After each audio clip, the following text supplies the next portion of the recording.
Have you ever wondered how the Schwab US Large Cap Growth ETF and the Vanguard High Dividend Yield ETF stack up against each other?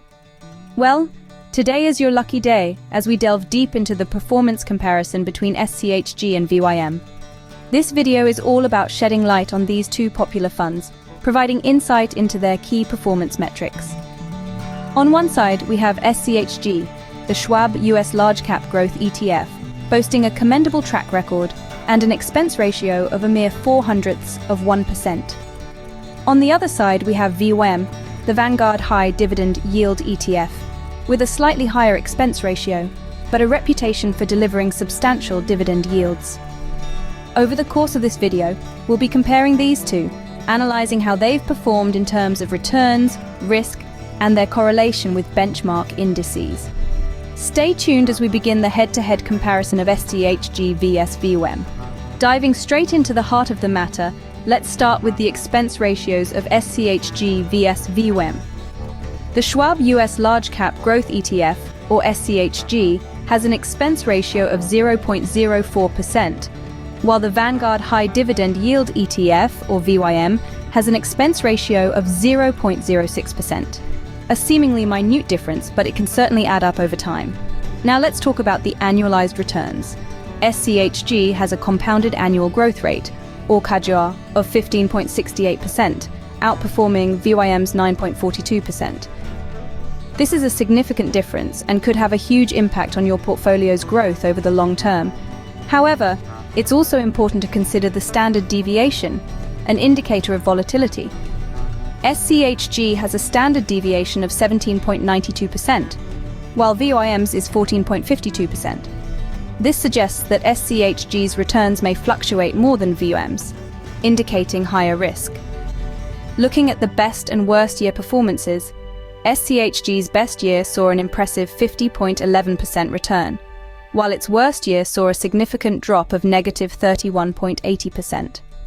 In contrast, VYM's best and worst years were 26.21% and negative 5.91% respectively.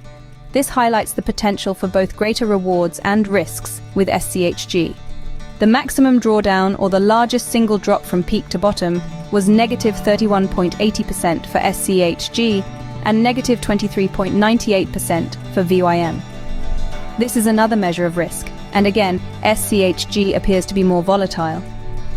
Finally, let's consider the Sharpe and Sortino ratios, which measure risk-adjusted performance. SCHG has a Sharpe ratio of 0.82 and a Sortino ratio of 1.33, while VYM has a Sharpe ratio of 0.59 and a Sortino ratio of 0.91. These ratios suggest that SCHG has provided better returns for the level of risk taken. That wraps up the key metrics comparison of SCHG vs VYM, but we're not done just yet. Now let's take a look at how closely SCHG and VYM correlate with their benchmark. As you may know, benchmark correlation is a measure of how an ETF's performance aligns with that of its benchmark index. A correlation of 1 indicates a perfect match, while a correlation less than 1 suggests a divergence in performance. For the Schwab US Large Cap Growth ETF, or SCHG, the benchmark correlation is 0.95. This means SCHG's performance closely follows its benchmark, with only a slight deviation.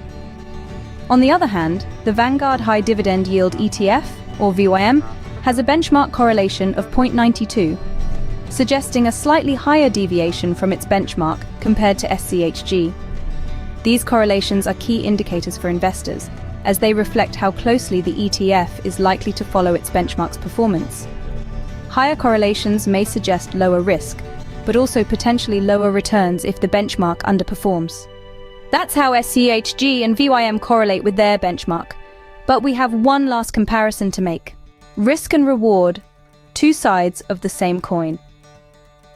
How do SCHG and VYM fare when we look at their Sharpe and Sortino ratios?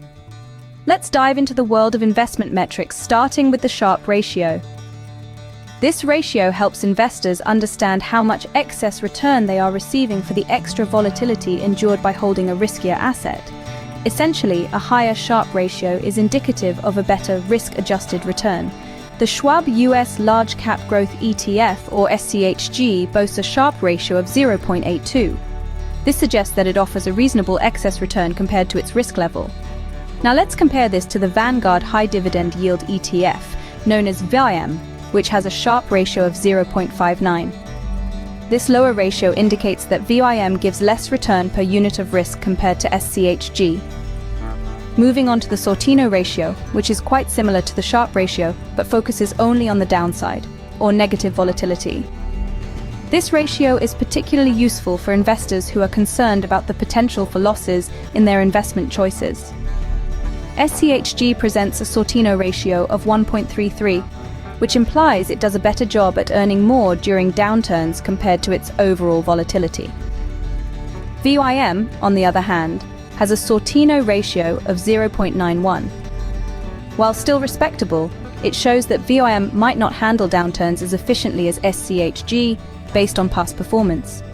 It's fascinating to note how these two ratios can provide a deeper insight into the risk and reward profile of ETFs like SCHG and VYM. While SCHG shows higher ratios indicating potentially better risk-adjusted returns, VYM's lower ratios suggest a more cautious approach, potentially appealing to those who prefer a less volatile investment journey. Understanding these metrics can vastly improve an investor's ability to make informed decisions based on their individual risk tolerance and investment goals. And that's the risk and reward comparison of SCHG vs VYM. We've dived deep into the performance comparison of SCHG vs VYM. Let's quickly recap. The Schwab US Large Cap Growth ETF, or SCHG, has shown a stellar performance with an annualized return of 15.68%. Its end balance stands tall at $39,404. On the other hand, the Vanguard High Dividend Yield ETF, VYM, has an end balance of $23,348 with an annualized return of 9.42%. While SCHG has a lower expense ratio and higher returns, VYM offers a more stable, less volatile investment option. Both have strong correlations with their benchmark at 0.95 and 0.92 respectively. The comparison of SCHG vs VYM has offered valuable insights into their performances, helping us understand the potential risks and rewards. That's it for today's deep dive into SCHG vs VYM. Remember to subscribe and comment on what fund you would like me to look into next.